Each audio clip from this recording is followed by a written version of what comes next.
Hello, future elementary science educators. I hope you are doing well and you learned a lot from our discussion on the strategies in teaching science, particularly in presenting biology and chemistry concepts. In this video lecture, we're going to talk about technique in teaching primary science. Of course, our context is teaching biology and chemistry concepts in the primary grades. So I think you also are excited to know what's the difference between strategy and that of a technique and how strategy is different from the method that we are talking about this in the previous video lecture.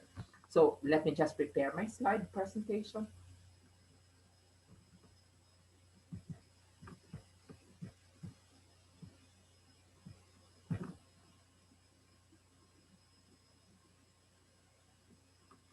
So there you go in this video lecture. As what I mentioned, we will be focusing on the techniques in teaching biology and chemistry in primary grade. So let me go back again to our journey plan analogy because we are to differentiate first strategy, method, and technique so that we will know where are we going to in terms of discussion of the technique. So as a review, when we speak of strategy, this is actually a plan of action or a design to achieve the overall learning aims or outcomes. In our journey plan analogy, we are actually answering the question, where is your arrival point or the destination? And the destination in what we're doing in the delivery of our instruction in the science class is really the learning target or the learning objective or the learning outcome that is articulated in our lesson. Now, let's proceed to the method. So when we speak of the method, this is actually the way of doing things in orderly or in logical arrangement. And this is usually in steps. So method has something to do with the steps that we're going to do in order to get there or to arrive at our destination. So in our journey plan analogy, we are to answer the question, how will you get there or what is the mode of travel? So the method here is actually your mode of travel so that you will get there or you will get into your destination. And now we are actually talking about technique, and that is the focus of this video lecture, the technique in teaching primary science. So let me just tell you what the technique is in the context of teaching. So when we speak of technique, this is actually the execution of the methods used to achieve the strategic plan of action. And that when we are going to look at its analogy in the journey plan, these are actually the skills that are necessary to use your mode of travel effectively. And we are talking about here of requirements. But take note that every teacher has its own unique way of executing what has been planned and what is mentioned in the method or uh, what is in the way we do things in the classroom. So there's this style wherein every teacher is unique about this. Even if two teachers or many teachers are using the same method, but the way that they execute it, there might be a difference in the way they execute these methods. So this is what the technique is all about. This is the technique that we are referring to. Now, in science class or in science teaching, the most popular technique is the group investigation technique. And this technique is actually emphasizing on interdependence among groups and members within a group. So when we say interdependence here, there is a mutual dependence among the members of the group.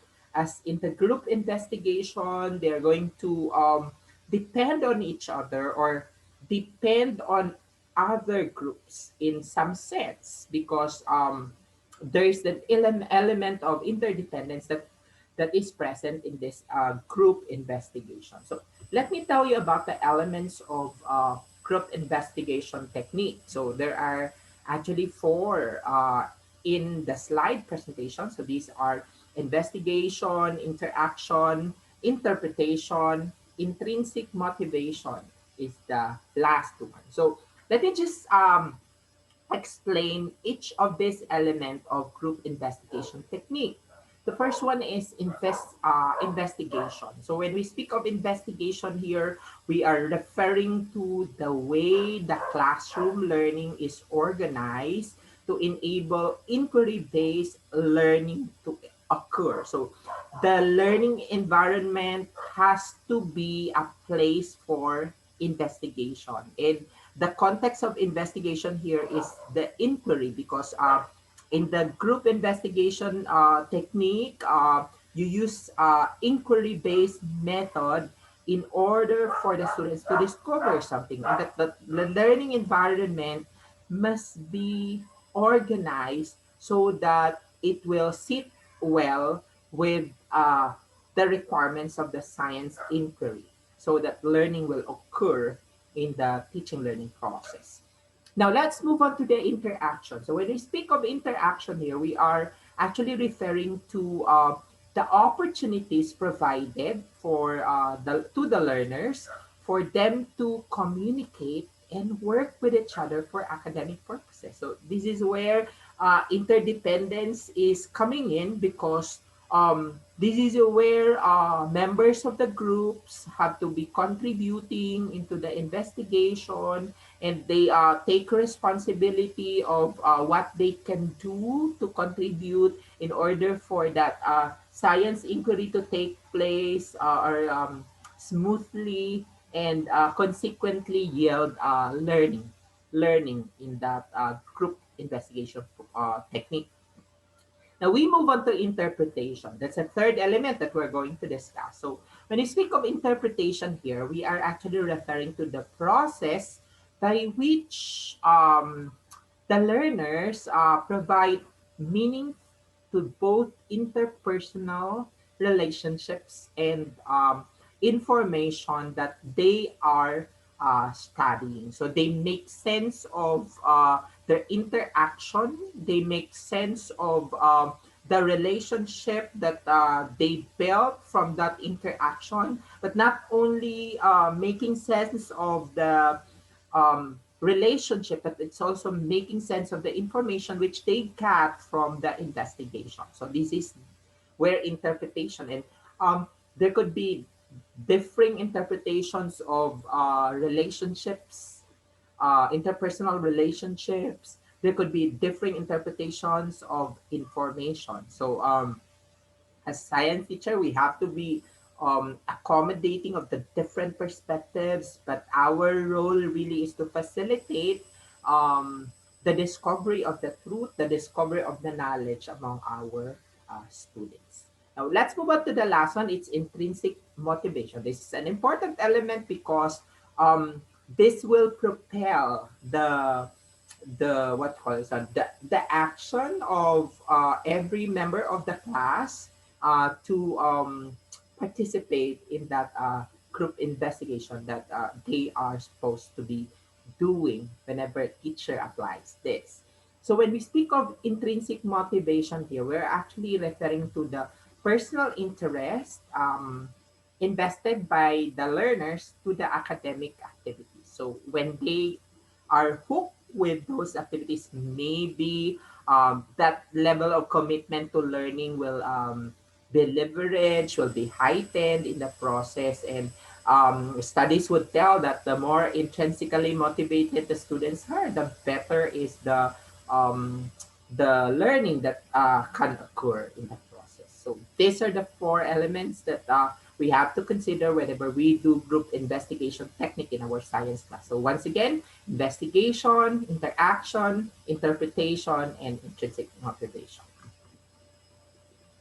Now, there are actually a group investigation uh, techniques or several techniques as in the book of Tejero et al. And This was cited by Garcia in Adora 1999 under group investigation section of the book. So there are four here, four techniques here that are mentioned. So we have laboratory technique, problem solving technique, research technique, and field study technique. So let's start with the laboratory technique. So when we speak of laboratory, this is something that is done, of course, the laboratory, and here students are tasked to manipulate and study given situation upon which given problem lies. But in the laboratory, the experience of the students are actually contrived because this technique requires materials in the laboratory that is not that of a real life setting. And this can be done in the form of laboratory exercises and laboratory investigation. So, class laboratory exercises is designed at helping the students acquire fundamental knowledge. In the laboratory investigation, it is more laborious type of laboratory work as it requires careful planning and doing on the part of the learners. Because in the laboratory investigation, there has to be this inquiry method that they need to follow. Next is a problem solving technique. This is of course, problem solution um, process wherein we require the learners to work actively in the solution of difficult or undesirable situation. Of course, they have to be understanding the different dimensions of the problem that they are solving so that they can arrive at the solution that can address the problem at hand. Well, let's move on to the third. This is research technique. And when we speak of research technique, this we pertain to careful and organized study design to serve a specific purpose. So the end is to seek truth in any kind of study. So this is where the students are going to investigate so that they will be able to discover knowledge and they can contribute to the body of knowledge in science or to the fount of knowledge in science. Finally, the field study technique. So in this technique, the students investigate a given situation by doing their part of an integral component of it. So the ultimate purpose is to get first-hand information to clear up some uncertainties and doubts. So this is something that students have to go to the field. Students have to be observing what is going on in the field so that their doubts and uncertainties about a particular concept will be removed and they will be clarified about this because they have first-hand experience of what is going on in the field. So those are the group investigation techniques. So once again, laboratory, problem solving, research, and field study. I think after watching the free video lectures, you are now equipped to be writing your lessons, the integration of the methods, strategies, and the technique in teaching primary science, particularly biology and chemistry. So thank you for listening. Good luck to your next activity.